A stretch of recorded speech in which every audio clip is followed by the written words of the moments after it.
Hello again, Midlothian Camera Club members. Simon doing the second in the layers Photoshop tutorials. So this is a shot I took last month. Glorious autumn colour down at Gore Glen, and when I got down there I immediately realised it could be a chance of a really good shot there. The leaves in the foreground, can't see it here, but they were moving in a really nice circle. You'll see that in the next image. So I already knew what I was wanting to do. I set up my tripod, got a reasonable composition. Got in a bit of sky, didn't know if I would like that or not, but I got it there anyway. Shot really wide, and what I planned to do was take two exposures, one for the trees at the top and one for the pool at the bottom. And the idea being that the wind was blowing quite hard, and I knew I needed a really long exposure to bring out the swirls in the pool. So here's the second shot. As you can see, these gorgeous swirls at the bottom here. But that's a 30-second exposure. If you ever want to know what your settings are, you can do Control Alt Shift I. That'll bring your settings up. So this one was 30 seconds and I went all the way down to ISO 40. I think that's one above the bottom setting on my camera. To get me my 30 seconds, I probably had a 10 stop in there as well. So 30-second exposure, relatively breezy. Look what's happened to the leaves at the top. But that was fine because I was shooting this, and as I was shooting it, there was a good deal of difference between the brightness in the pool and the brightness in the trees. So I knew that I was going to be overexposing the top. So I took another image to underexpose the top slightly. That was the first image you saw. That kept all that lovely colour, gave me a nicer shorter shutter speed. So this one is, let's see what one this is. This is a 0.4 second shutter speed there. Everything else exactly the same in terms of apertures, composition, etc. But as you notice now, I'm away up to ISO 400. That was just to give me this 0.4 seconds. So I'm now shooting with just a polarizer on. I might have had a two-stop soft grad on, I think I did. But that wasn't enough to hold the sky back fully, so I underexposed a little bit as well.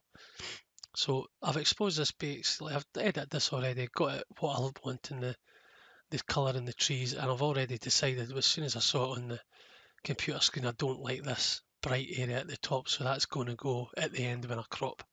So now it's just a really simple matter of layering the two images together. You'd think that's difficult, but again, it's incredibly simple. Doesn't matter what way you do it, but I'm going to select the image I've got in front of me, Control A to select all, marching ants round the outside of the image, Control C to copy, move over to the image with the swirls, and Control V to paste. Now we've got the fast shutter speed on top of the slow shutter speed. We just need to bring out the swirls in the water.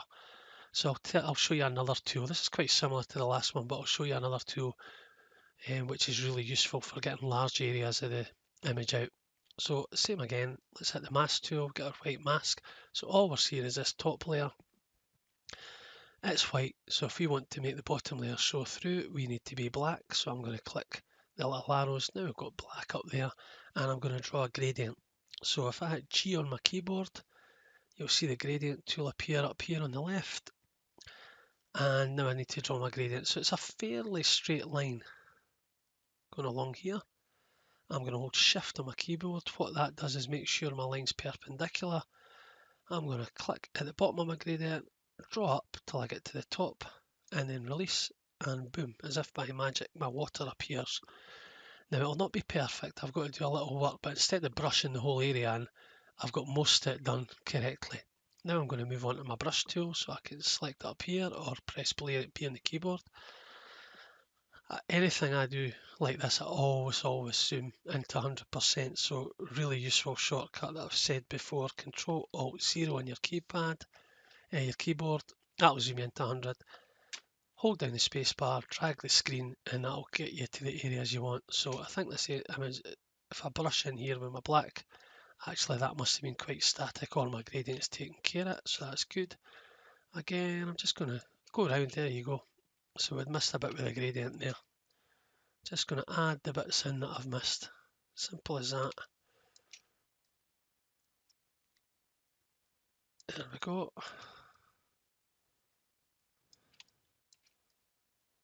Again, over here.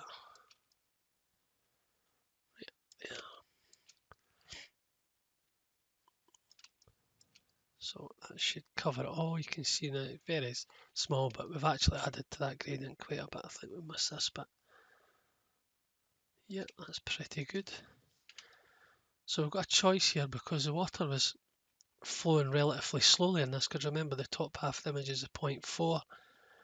I'm going to have a look and see what I like best. So I'm painting again, bringing in this other water, and immediately I'm actually liking that better.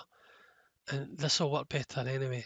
Bit blown out there maybe, but I think we're getting away with it. This will work better anyway because a reflection is always darker than what it's reflecting. So we had an image here that was darker on the waterfall than it was in the reflection. So anyone with a keen eye might have spotted that.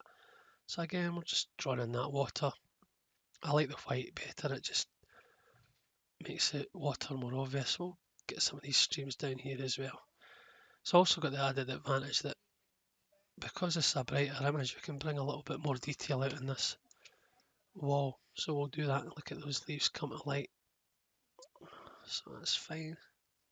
Make sure you get all the water because you need that to be the same exposure or it'll just look odd. So again, we're just painting away, bringing in some nice greens just because it's a lighter exposure that we're bringing through. We'll get some shadows in here.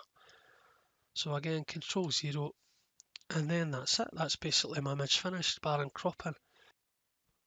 So another quick image edit. Purpose of these is really just to inform you how I go about taking some shots and hopefully give you a wee bit of confidence to take a few of your own. And please do approach me in the camera club if you want to. There's so many members with a lot of experience, probably lots more than I've got, but happy to help if you've got a couple images or you want to talk about images that you want to take. Anyone that knows me knows that I absolutely love talking about photographs. Thanks again. Bye.